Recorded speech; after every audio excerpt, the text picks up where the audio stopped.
Hi guys! Magandang araw po. Ang sabi nila, pag yung unang Lunes ng buwan ng Enero, yun ang bagong taon. Kaya babatiin ko kayo ngayon ng Happy New Year. Guys, ngayon lang uli ako upload na magbablog kasi maraming ganap ang inyong lola. Oh, guys, ang aking gagawin ngayon, gagawa ako ng kaftan dress. Meron ako ditong 3 tela, guys. Ang timbang nitong 3 ay wala pang 1 kilo. Ang tela nito ay cotton spandex. Kaya po itong ibablog ko ngayon kasi madali po siyang gawin. Hindi nyo na kailangan ng pattern. Wala na kayong sukat-sukat. Ay, meron po pala sukat sa liig lang. O, ito guys. 3 ito, pero itong pula lang ang ibablog ko. Pero itong 2, gagawin ko pa rin siya.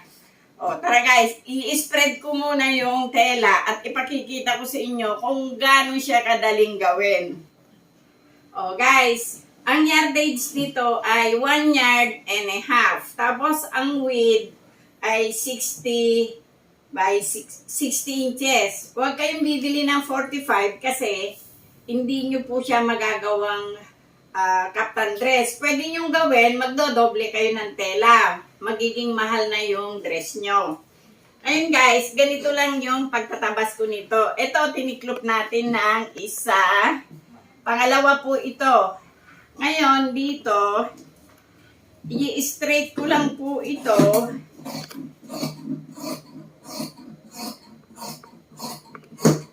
Yan, straight muna natin ng gupit. Nalalaglag yung tela ko. Spread na natin.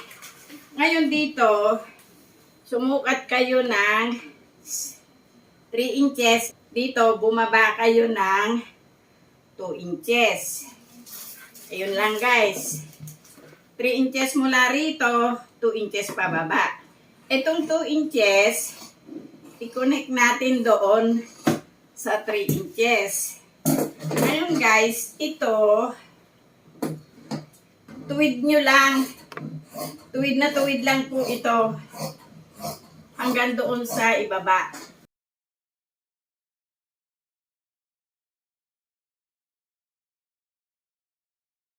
Ayan. O, yun guys, dinuwid natin to hanggang sa laylayan. Tapos yung laylayan natin, tuwid din naman. Ngayon, babalik po tayo dito sa pinaka-neck natin. Ito, yung 2 inches tsaka 3 inches yon. Tanggalin nyo po yung isang piraso. Yun. Itira nyo po itong isa. Ito po yung pinaka-front natin.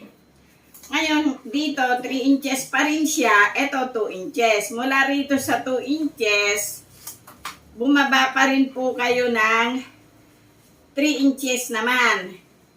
Yan. Yung 3 inches, i-connect nyo po doon sa 3 inches. Dito kayo magsimula sa 2 inches na ginupit natin, pababa, 3 inches, bali doon. Bali kung simulan natin doon sa ibabaw, 5 inches ang lalim ng harap. O, yun lang guys. Atahiin na po natin. Ito yung kabilang shoulder. Atahian muna natin. I-straight nyo muna dito. Yan, 3/4 ang kalada. Pagdating doon, magsara kayo.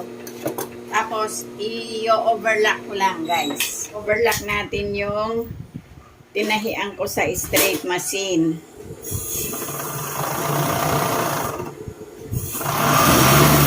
Yan. O, ito guys. Idadaan natin sa piping machine. Ang bias nito, ang cut ng bias ay 1 3/4.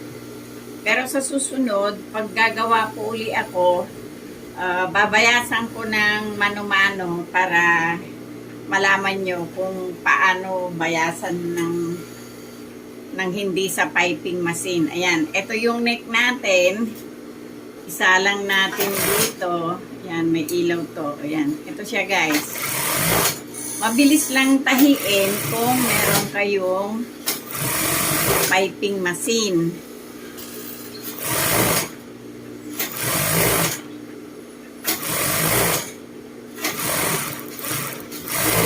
O, ayan. Tapos na po yung pinakabayas natin sa lieg. So, ito guys. Itungin natin yung nilagyan ng bias sa kabilang balikat. Ito na.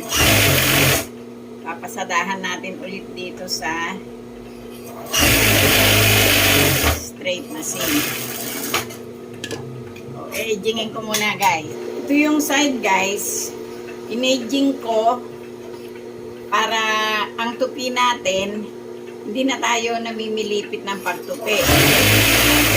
Ipaplat na lang natin yung aging niya. Yan, ganito.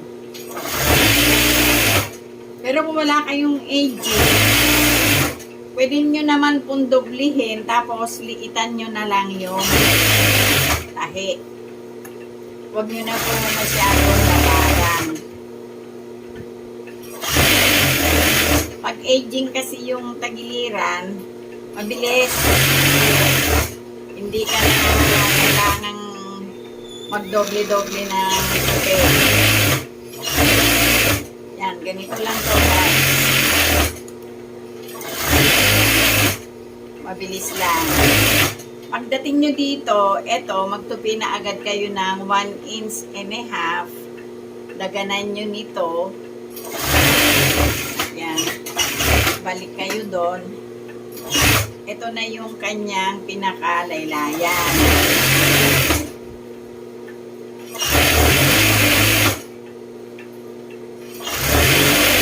Pagdating nyo dito, tatawid kayo dito sa kabila. Kung ano yung lapad nyo kanina doon, ganun din po yung lapad dito. Yan, ito guys.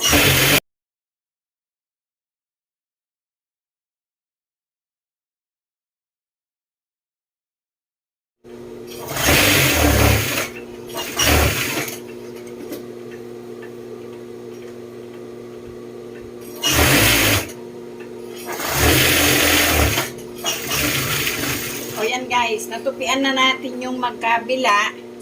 Dito sa shoulder, kunin nyo yung pinakagitna.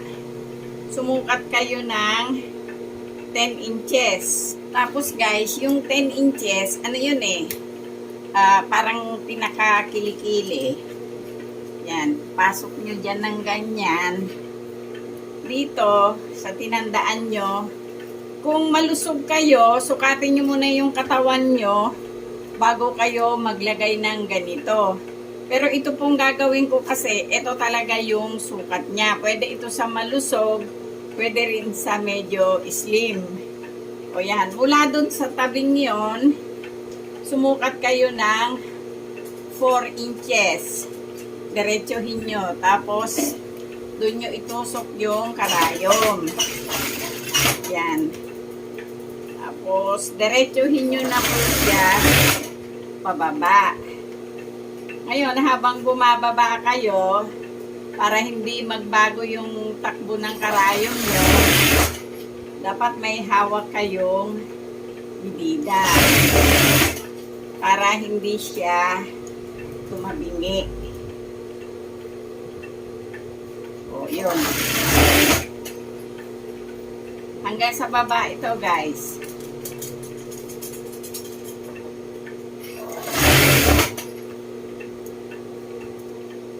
Madali lang ito.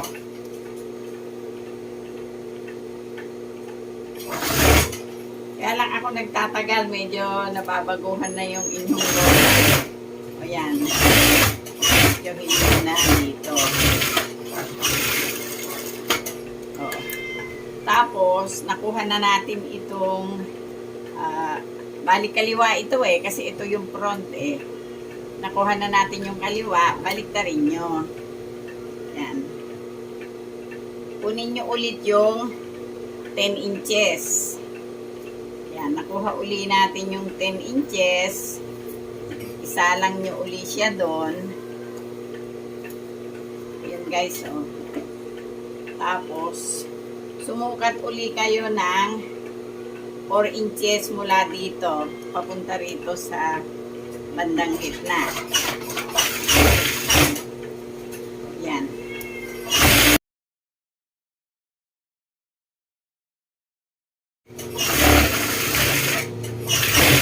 O, ayan guys, tapos na.